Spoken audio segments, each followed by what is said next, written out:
Today we're continuing on with our NHL offseason plan series. Today we're on a 23rd ranked team from the NHL's regular season, the St. Louis Blues. We see lots of bold moves from GM Doug Armstrong at the trade deadline. What will we see in the offseason, and what are the top questions facing this franchise as they prepare for next year? All that coming up next.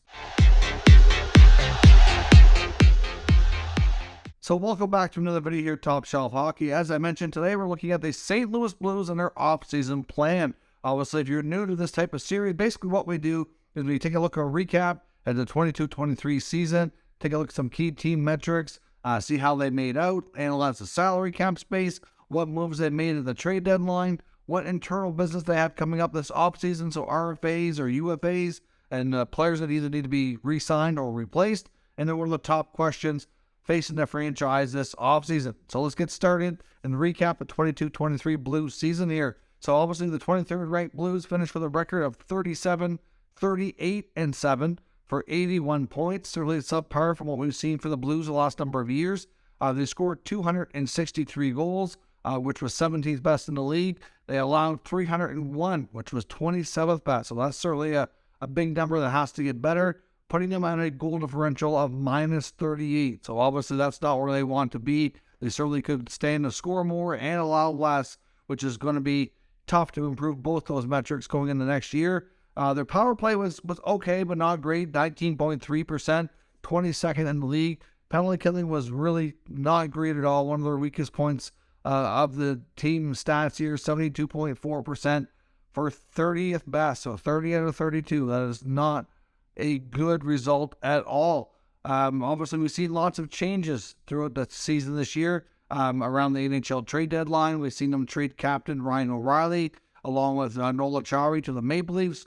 We've seen them trade Vladimir Tarasenko to the New York Rangers. We've seen them trade Ivan Barbashev to Vegas. Clint Kostin earlier in the year was traded to Edmonton. And Mikla also went with Tarasenko to the New York Rangers organization. They brought back guys like Jacob Vrana, who actually was a good fit and played well down the stretch. They get Sammy Blais back in the deal to the Rangers.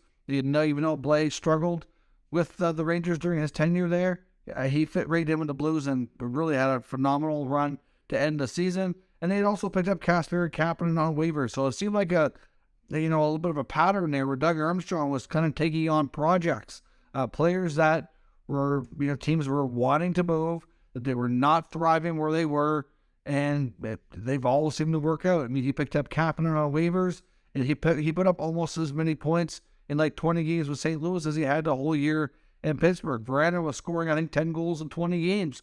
You factor that out over an 82-game campaign, you got a 40-goal campaign right there, right? If you project it in, Sammy Blais barely scored at all as a New York Ranger and was scoring at a much higher rate in St. Louis. So all three of those, projects, if you will, taking a flyer on some of these guys, worked out. I mean, they didn't obviously give up anything to get Kapanen because they got him on waivers.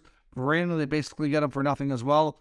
And the Blais was a part of the Tarasenko trade. So certainly, in those scenarios, Armstrong did some good business. At the end of the year, they did shake up the coaching staff. Of course, head coach Craig Berube will be back next year. I suspect he might be on a short leash, though. But they are changing up the assistant coaches. They did relieve the guys on the bench with him. So they're going to surround him with some new assistant coaches there to see if they can get them, some different results with special teams, etc., and get things improving. From a salary cap perspective, according to CapFriendly.com, the St. Louis Blues right now have 18 contracts in place for next season for a total of $76.8 million. That's the total cap hit that is used up right now, only leaving them with $6.68 million available in available cap space. So that's, not a ton of money, but they have 18 contracts already. So you're looking at, anywhere from 3 to 5 players that they need to sign or replace, which really, if they're doing that on more depth pieces, it's really not that much of a problem. But at the same time, they could end up being pretty close to the cap when really they were not in a great shape as a team or they finished last year. So it's not really something you want to be when you're, not near the top of the league. Now let's take a look at their internal business going into the offseason, their list of restricted free agents and unrestricted free agents that they need to make decisions on and either sign or replace. On the restricted free agent side, we only have 2. We have Logan Brown and Alexei Toropchenko. Now, Logan Brown, of course, was a bit of a project themselves. He came over from the Ottawa Senators back to his I guess you could say to his hometown team where he was born and raised. But Brown has been inconsistent with St. Louis, just like he was in Ottawa. He's battled injuries. It's like he's always getting hurt. He'll play well for a while, then he seems to struggle. I'm not sure what the plan there is with Logan Brown. Do they, offer him his qualifying offer?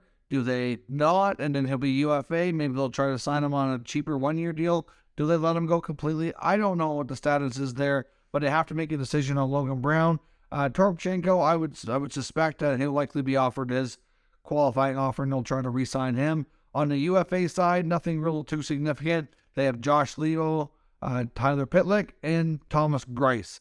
I would suspect there's a chance that, I guess maybe that they bring back Levo, perhaps. Levo's been a player who's been inconsistent at the NHL level. He's had some really good American Hockey League results, though, and has gotten, multiple NHL opportunities because of how strong he's been at the AHL level. I'm not sure what their decision is going to be there, but either way, none of these players will be expensive if they do decide to re-sign and retain their services. Otherwise, I would suspect you're going to see Doug Armstrong likely dip into free agency a little bit to kind of round out some depth. And otherwise, any other changes you see in this team likely going to be done via trade. So what are the top questions, though, facing this franchise throughout the offseason? Well, for me, the big question is goaltending.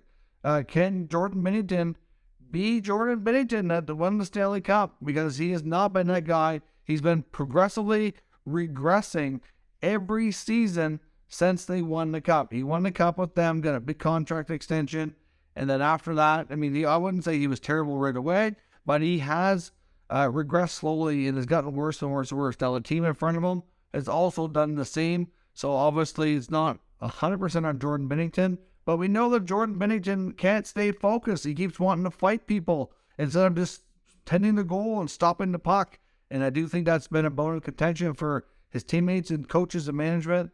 He's got 4 more years at $6 million, so it's not like it's an easy contract to trade. It's not like they can just buy him out. It's going to be challenging. He's 29 years old going into his 30-year-old season, so I don't know what they do with Jordan Binnington, but they need to find a way for him to be much better. If they can get at least, NHL average goaltending or above on a Binnington, at least they'll have a chance to win more often than not, and they do need to determine as well who his backup is going to be or who's going to work with him in tandem. The next question is Joel Hofer ready for that? Is Hofer going to be the guy? He's put in some good time in the American Hockey League with excellent results, a little bit of NHL experience so far. I think there's a good chance they do go with that, but I wouldn't be completely shocked either if they decide to bring in a veteran to kind of, challenge both of these guys and at the same time have a little bit more depth at the goalie position. So we'll have to see at some point here in the near future, though, if it's not the coming season. Joel Hofer is definitely going to be a full-time NHL. I think he's definitely trending towards that. I just don't know if the team feels like he's ready for that right now. I think if Binnington was a little bit more steady, they'd be more likely to do it, but it's hard to say. There's been a lot of talk as well that Doug Armstrong and the Blues would like to shake things up on the back end, that they want to trade at least one of their top 4 defensemen. Problem is they've given them all no trade clauses, so good luck with that. And they've also are making a lot of money and not performing to their level of contract. So you had Colton Parayko, you had Torrey Krug, you had Nick Leddy back there, you had Justin Falk, and they've all got a form of a no trade clause. So that's not going to be easy to do. But there's been lots of talk, mostly being Parayko and Falk being the 2 names that have been mentioned about one of them getting dealt. Armstrong wants to create some cap flexibility for one, wants to shake things up back there as well. And, like I said, easier said than done. They're going to have to, likely going to have to agree to it. They make a decent amount of money. They have a decent amount of terms, so it's not the easiest thing for a team to take on. But definitely look for Doug Armstrong to be in the rumor mill mentioned a lot about teams that are looking for help on the blue line or to shake things up, because that's something that they certainly have been rumored that they want to do. Now, when it comes to the 2023 NHL Draft, that's also going to be a time to really watch Armstrong and the Blues as well. They have 3 first-round picks, and Armstrong has made it clearly known he's certainly not, looking to use all 3 picks to pick players.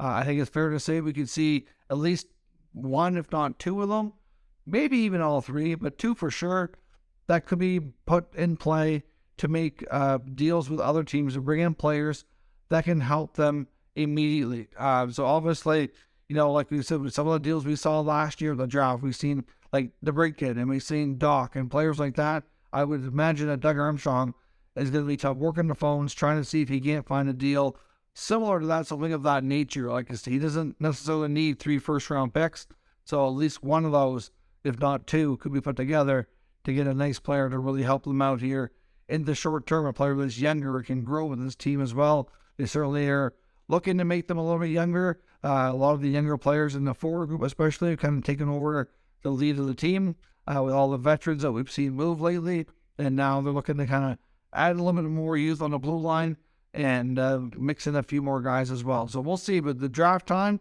is going to be a very important time for Doug Armstrong and the St. Louis Blues and what they do, because I think that's going to be one of the busier times we see. But shaking up on D for sure and making some trades that way. I don't think otherwise you're going to see a whole lot of Blues activity in free agency. They did a lot of their work ahead of the trade deadline. I think a lot of that's going to be remaining in place for next year. They'll get some new assistant coaches in place. Obviously, that's going to be part of what we see out of them this offseason as well. Wouldn't be shocking if one of those assistant coaches is somebody with head coach experience who could step in at least on an interim basis should they decide to move on from Berube. I think Craig Berube is going to be going into next year on a shorter leash. And I think if they have a slow start in the first 20 to 30 games, that we could see a coaching change at the head coach position now that the assistant coaches have been changed up and all these other moves have been made to shake the roster up as well. So let me know what you expect from Doug Armstrong and the Blues to shake things up heading into the 23-24